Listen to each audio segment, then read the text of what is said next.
Assalamualaikum warahmatullahi wabarakatuh. Selamat siang, salam sejahtera untuk kita semua. Sebelumnya, izin memperkenalkan diri, nama saya Moza Mai Rizal Putri dari instansi Basarnas, Unit Kerja Balai Pelatihan Sumber Daya Manusia, Pencarian dan Pertolongan Angkatan 1. Pada hari ini, saya ingin berbagi refleksi dan pemahaman saya mengenai setelah mengikuti sesi pembelajaran sinkronus yang sangat menarik mengenai ancaman digitalisasi dalam pemerintahan. Materi ini membuka wawasan saya tentang bagaimana kemajuan teknologi di satu sisi memberikan kemudahan, namun di sisi lain juga menyimpan potensi ancaman yang cukup serius apabila tidak dikelola dengan baik. Kita semua menyadari bahwa pemerintahan pada saat ini sedang gencar melakukan transformasi digital. Namun dari layanan administratif, kependudukan, kesehatan, hingga informasi hukum, semuanya diarahkan ke sistem digital agar pelayanan publik itu lebih cepat, transparan, dan efisien. Namun di balik itu ada risiko besar yang mengintai, terutama soal keamanan data dan privasi masyarakat. Mari kita lihat beberapa kasus nyata yang telah kita bahas pada hari ini menjadi bahan diskusi dalam pembelajaran. Yang pertama adalah kebocoran data iktp atau KTP elektronik. Data kependudukan yang sangat sensitif seperti NIK, alamat, hingga data foto warga negara Indonesia diduga bocor dan diperjualbelikan di forum gelap internet. Ini sangat mengkhawatirkan karena iktp adalah identitas dasar yang digunakan dalam hampir semua layanan publik. Yang kedua adalah situs Peduli Lindungi yang sempat diretas.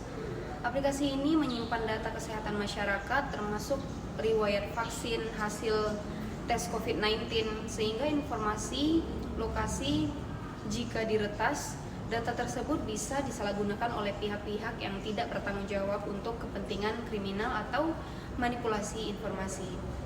Yang ketiga adalah bocornya data paspor Indonesia yang mencakup data pribadi puluhan juta warga negara Indonesia. Kebocoran ini bukan hanya ancaman terhadap privasi, tetapi juga dapat berdampak pada keamanan nasional, mengingat paspor adalah dokumen resmi untuk lintas negara. Dan yang terakhir adalah itu judi online. Meskipun bukan sepenuhnya bagian dari digitalisasi pemerintahan, namun lemahnya pengawasan digitalisasi oleh aparat memungkinkan kegiatan yang ilegal ini tumbuh dengan subur. Judi online memanfaatkan celah keamanan digital dan algoritma untuk menyebar secara kuat, bahkan menjangkau kelompok rentan seperti itu pelajar dan ASN. Dalam sesi pembelajaran ini, saya memaknai bahwa digitalisasi pemerintahan itu bukan hanya soal go digital, tetapi juga tentang bagaimana kita membangun sistem yang aman, tangguh, dan beretika.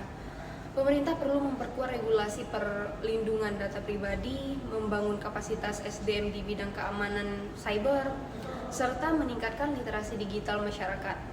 Sebagai ASN, saya menyadari pentingnya peran kami dalam menjaga kepercayaan publik terhadap sistem digital yang dibangun.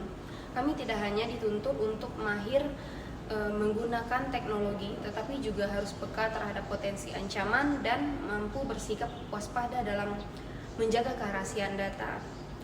Akhir kata, saya berharap pembelajaran ini menjadi pemantik semangat kita semua untuk terus memperkuat tata kelola digital pemerintahan yang aman dan berkelanjutan.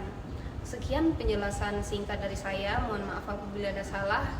Saya akhiri. Afiknam Jagat Samagram. Selamatlah alam semesta.